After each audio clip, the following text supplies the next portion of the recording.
Hello and a very warm welcome to Rajya Sabha television. You're watching the news tonight with me, Frank Rausen Pereira. Here are the headlines. 12 people, including 2 directors of a private coaching center, arrested for CBSE paper leak. 4 class 10 and 11 students also detained in Jharkhand's Chhatra district. Board denies reports of Hindi paper being leaked.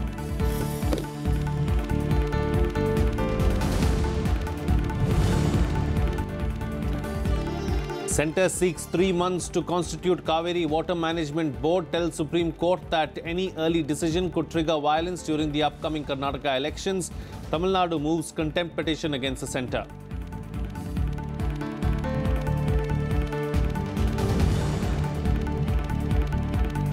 Vice President M. Venkaiah Naidu emphasizes need to make farming profitable, tells agricultural scientists they should educate farmers on alternative cropping patterns and allied farming activities.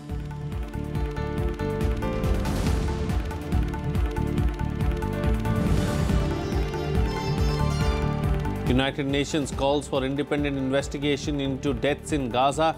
Palestinian President Mehbooba Mufti blames Israel for violence that left 16 Palestinians dead and hundreds injured in annual protest against confiscation of their lands.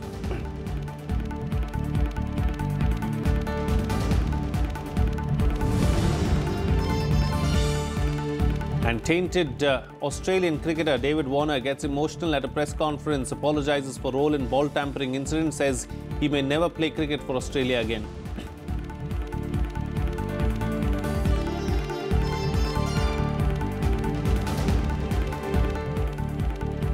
Well, in a major breakthrough in the CBSE exam paper leak case, the Jharkhand police on Saturday arrested 6 more people, including 2 directors of a private coaching center. Since yesterday, 12 people, including class 10 and 11 students, have been apprehended from Jharkhand's Chhatra district. Meanwhile, protests continue in many parts of the country over the class 12 re-exam dates. The CBSE and the government finding themselves at the receiving end of the students' anger over the exam paper leak. A day after the board announced a fresh date for the re-examination in 12th class economics subject, students staged a demonstration in front of the CBSE office and tried to block roads. The All India Parents Association said it will file a petition in the Delhi High Court on Monday, seeking a court-monitored probe into the matter.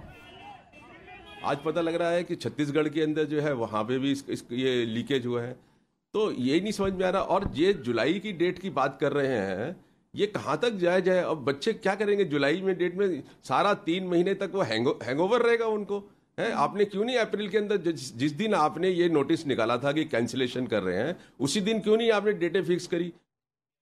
Making a breakthrough in the case, the Jharkhand police arrested 3 adults and detained 9 minors connected to the case. Maths paper का जो 28 को निर्धारित था, उसका question paper 27 मार्च को original question paper है, उसका हस्तलिखित क्वेश्चंस उपलब्ध हो गई थी एक छात्र को यहाँ चतरा में। उन्होंने यहाँ के कोचिंग इंस्टीट्यूट में जाकर इसके आंसर पुस्तिका पूरी तैयार की। उसके बाद इसकी मदद से कुछ छात्रों ने कदाचार किया, स्वयं भी किया और कुछ और लोगों ने। The Delhi police questioned over 60 people in connection with the CBSE leak, out of which 10 are tutors of the coaching centers. The police also seized over 50 cell phones of students and tutors till now. The board on Friday announced re-examination in the class 12th economics paper on April 25th. It said retest for the class 10th mathematics paper may be conducted in July. Bureau Report, Rajya Sabha TV. Well, moving on to other news now, the centre told the Supreme Court on Saturday that it will need 3 months to constitute the Kaveri Management Board.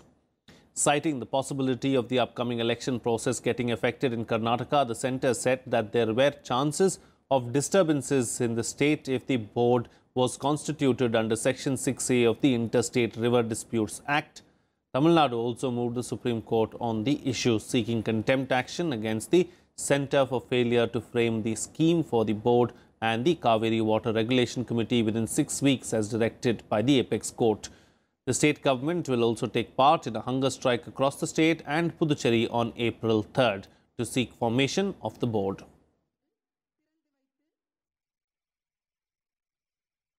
Meanwhile, BJP President Amit Shah on Saturday claimed that the people of Karnataka have made up their minds to remove the Sitharaman government from power in the upcoming assembly polls.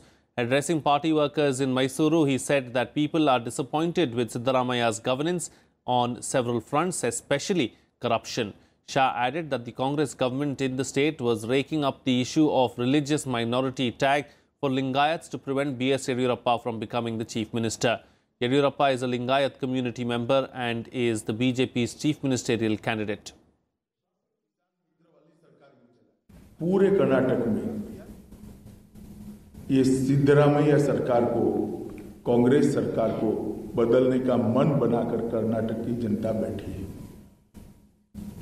बहुत सारे मुद्दे से सरकार से नाराजगी भी है। इसमें प्रमुख मुद्दा भ्रष्टाचार है और वैसे भी कांग्रेस और भ्रष्टाचार का रिश्ता मछली और पानी के रिश्ते जैसा अटूट रहा है, हमेशा से रहा है और उसी रिश्ते को बड़ी तेजी से सिद्धरामैया सरकार ने आगे बढ़ाया है। The Congress leader Mallikarjuna Kharge has accused the BJP of misleading the people of Karnataka by spreading false information about the Chief Minister and the Karnataka government. He said people of Karnataka are happy with the Sitharaman government and will once again vote for the Congress in the state. BJP ऐसा ही प्रचार करते हैं क्योंकि उन्होंने खुद पैसे दे के खरीद रहे लोगों को, डरा रहे पैसे के लिए। ईडी का इस्तेमाल हो रहा है, इनकम टैक्स का हो रहा है, सीबीआई का इस्तेमाल हो रहा है और डरा डरा के लोगों को अपने तरफ कर रहे हैं। वो उनकी आदत है, पैसा है, मसल पावर भी है उनके पास और वोट पोलराइज करने के लिए पूरी कोशिश कर रहे हैं। तो ये वो लोग कर सकते हैं। एलिगेशन हमारे पार्टी के लीडरों पे लगाना ये चुनाव में एक प्रचार लेने के लिए है। The Bar Council of India decided on Saturday that the MPs and MLAs who move impeachment motion against any judge of the higher judiciary will not be allowed to appear before that court. It also said members of parliament and legislative assemblies can practice as advocates.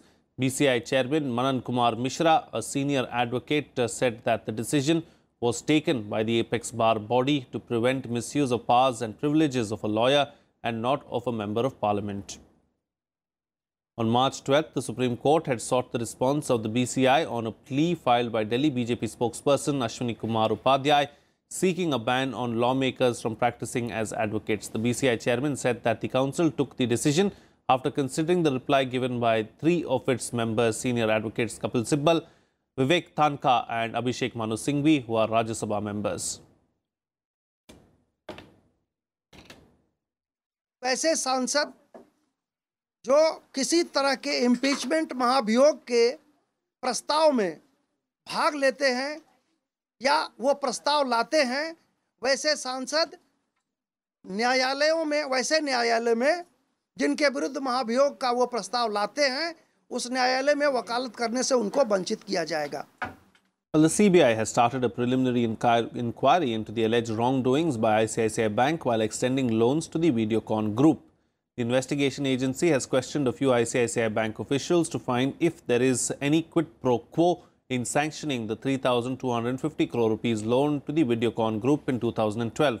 The probe was initiated about 2 months ago against Videocon group promoter Venugopal Doot, Deepak Kochar, among others. A preliminary examination is a precursor to an FIR that is filed on the basis of evidence collected during this exercise. The Enforcement Directorate on Saturday attached assets worth 4.53 crore rupees of the main accused in the Bihar topper scam that had rocked the state in 2016.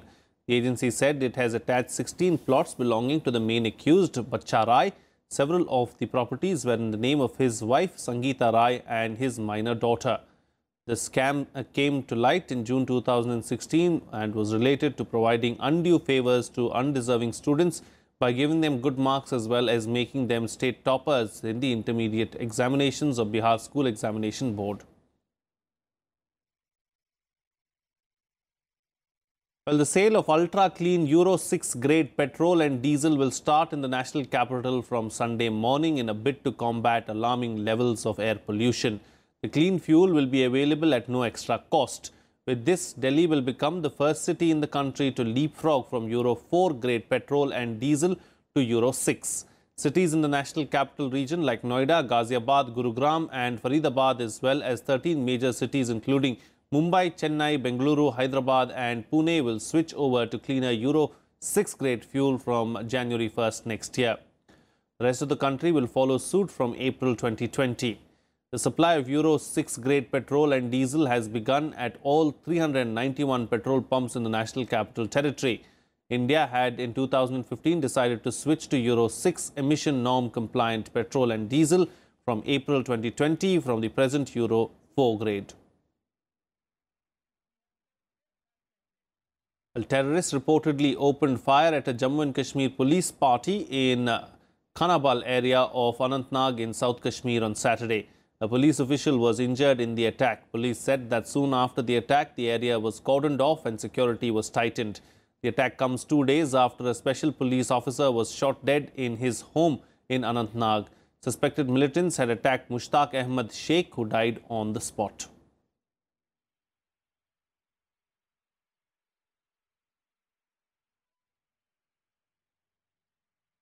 Meanwhile, Jammu and Kashmir Chief Minister Mehbooba Mufti has appealed to the Kashmiri pundits to visit the valley.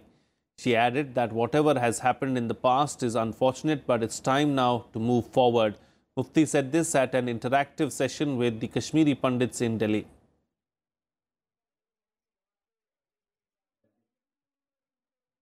देखिए, कश्मीरी जो पंडित हमारे हैं, ये हमारे कश्मीर का बहुत अहम हिस्सा है। इस वक्त जम्मू कश्मीर तो तकलीफ़ में है, ये लोग भी तकलीफ़ में है। तो मैंने इनसे ये गुजारिश की कि आप आइए, अपने घरों में लौट जाइए और जब तक आप पूरी तरह से लौटने का प्रोग्राम बनाते, अपने बच्चों को भेजिए वहाँ। वो जैसे हम कश्मीर से बच्चों को भेजते हैं पूरा भारत दर्शन के लिए, तो इस तरह यहाँ से अपने बच्चों को भेजिए ताकि वो जम्मू कश्मीर देखें, उन्होंने देखा नहीं है, और ख़ुद भी आएँ और अपने बच्चों को जो है कश्मीर सर्विस के लिए एग्ज़ाम में उनको बिठाएं। It's time for a short break now, but news and updates will continue on the other side. Stay tuned. We'll be right back.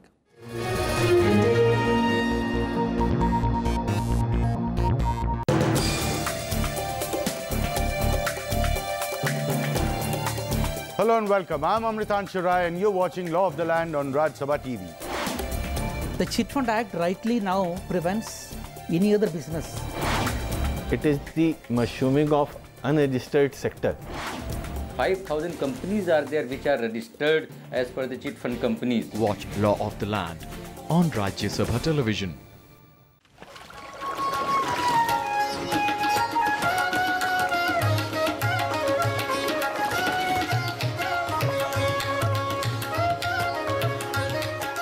Banaras अपनी गलियों में जीता है और इन घाटों पर आकर मुक्त हो जाता है।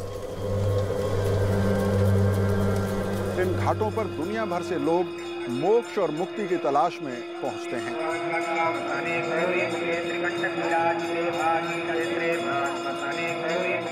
लेकिन बनारस के कचरा महोत्सव ने एक नया रास्ता मोक्ष और मुक्ति का देश के शहरों के सामने पेश किया है।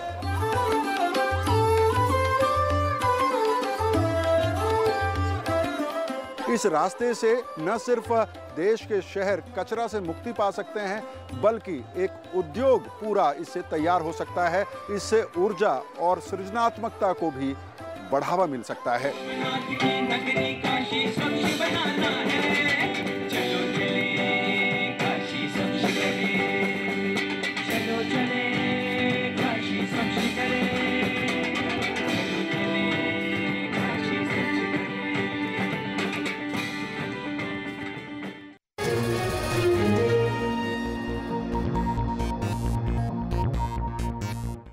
Welcome back. You're watching Rajya Sabha television. Well, Vice President M. Venkaiah Naidu has said agricultural scientists should work on making farming profitable and sustainable. He said along with getting access to timely credit, farmers should be educated on issues like alternative cropping patterns and activities. Here's the report. Vice President M. Venkaiah Naidu on Saturday addressed scientists at the Indian Council of Agriculture Research in Hyderabad. Emphasizing the need to double farmers' income by 2022, the Vice President underscored the need to provide adequate credit to farmers. He said farmers must be supported not only through market information, warehousing and cold storage facilities, but also credit, marketing and insurance facilities. The farmers must be supported through market information, warehousing, cold storage facilities, as well as availability of credit, marketing facilities, insurance facilities. In this regard, this UNAM idea of the Prime Minister is a great idea, but that must be made operational throughout the country. The government has gone for some 44 or mandals. The Vice President also asked agricultural scientists and managers to come up with solutions that will impact farmers positively and increase their incomes. He said there is a need to educate farmers on issues like alternative cropping patterns and activities like dairy, fisheries, poultry and other occupations. Just mentioning to you about the managed study, backyard poultry and also dairy, no farmer committed suicide. That means that is profitable, remunerative.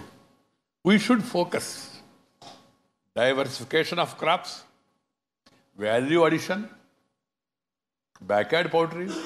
Now also you have kitchen garden, another new idea that's coming up now. Stressing on the importance of diversity in agriculture, the Vice President asked farmers to be mindful of issues like soil profile and water availability in different agroclimatic zones. Bureau Report, Rajya Sabha TV. The Thank You India program started in Himachal Pradesh's McLeodganj. This will be celebrated for 1 year. The event has been organized to mark 60 years of the Dalai Lama's exile.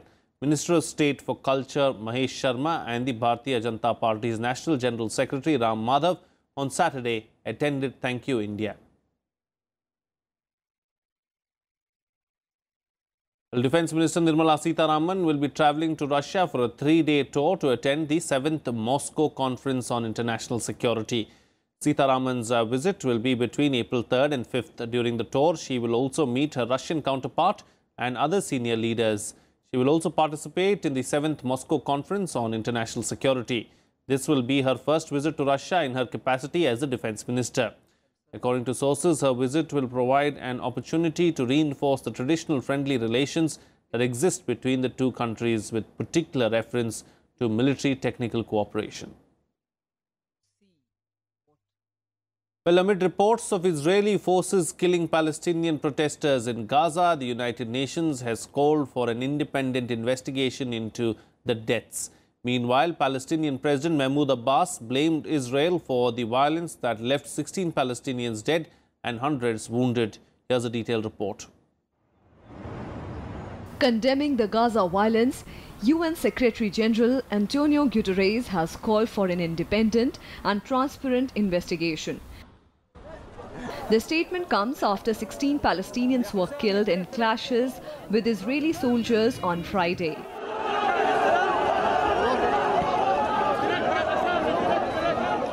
According to the Palestinian side, hundreds of people were also injured on the Gaza border. The United Nations has raised concern over the situation and said it might deteriorate in the coming days and called for civilians, particularly children, not to be targeted. Israel must uphold its responsibilities under international human rights and humanitarian law. Lethal force should only be used as a last resort, with any resulting fatalities properly investigated by the authorities. We will therefore also continue to urge Israeli security forces to exercise maximum restraint to avoid casualties. The statement came at the emergency United Nations Security Council meeting called for by Kuwait to hammer out a response to the violence in Gaza.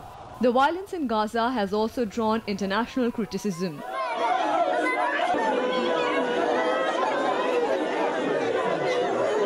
We are deeply saddened by the loss of life today. We urge those involved to take steps to lower tensions and reduce the risk of new clashes. Bad actors who use protests as a cover to incite violence endanger innocent lives. These peaceful demonstrators posed no threats whatsoever to Israel or its heavily armed soldiers. Yet, its trigger-happy soldiers used live ammunition, tear gas, and rubber bullets to shoot indiscriminately at those non-violent protesters who were demonstrating inside the Gaza Strip near their side. Meanwhile, Palestinian President Mahmoud Abbas has said that the Israeli authorities bore full responsibility for Friday's deaths. بنيران جيش الاحتلال في مواجهة المظاهرات السلمية الشعبية التي خرجت لإحياء هذه الذكرى وللتمسك بحقها في تقرير المصير كباقي شعوب العالم. Huge rallies kicked off in Ramallah as Palestinians marked Land Day on Friday. The Land Day is an annual occasion marked by Palestinians since 1976 to protest against the Israeli confiscation of Palestinian lands. Bureau Report, Rajya Sabha TV. Well, Russia on Saturday asked Britain to reduce its diplomatic staff by over 50 people. On Friday, Moscow gave London a month to cut the number of diplomatic staff in Russia to the same number Russia has in Britain. Russia has told Britain it must send home just over 50 more diplomats in a worsening standoff with Western countries over the poisoning of a former Russian spy and his daughter in the UK. The United States has announced that Moscow's decision marked a further deterioration in the US-Russia relationship. Well, North Korea will take part in the next two Olympic Games in Japan and China.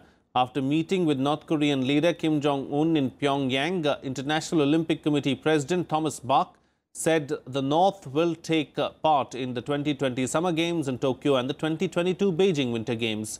Bach travelled to Pyongyang on Thursday in a visit which came after North's participation in the Pyeongchang Winter Games, which helped ease tensions over the Korean peninsula. The North's official Korean Central News Agency said Bach told Kim that the trip was to express thanks to North Korea's leader for helping make February's Pyeongchang Winter Olympics a symbol of peace. The National Olympic Committee of DPRK, they announced us that they will definitely participate in the Olympic Games Tokyo 2020 as well as in the Olympic Winter Games Beijing 2022. In other sports news now, David Warner has apologized for his role in the ball tampering scandal and said that he may never play cricket for Australia again. Warner apologized, saying that he took full responsibility for his part and said that he had failed in his responsibilities as vice-captain. Warner broke down with tears during the press conference and said he let his country down by getting involved in the ball tampering scandal. Warner, along with his captain Steve Smith, were banned for a year by Cricket Australia, while opener Cameron Bancroft was handed a 9-month suspension for his role in the scandal. The Australian women's team beat England by 57 runs to win the Women's T20 International Tri-Series in Mumbai. Batting first, the Australian Eves scored a record 209 runs for the loss of 4 wickets. Australian skipper Meg Lanning top scored with an unbeaten knock of 88 runs. Chasing the target, England only managed to put up 152 runs for the loss of 9 wickets. Meg Lanning was declared the player of the match, while Australian bowler Megan Schutt was adjudged player of the series as she took 9 wickets in the tournament.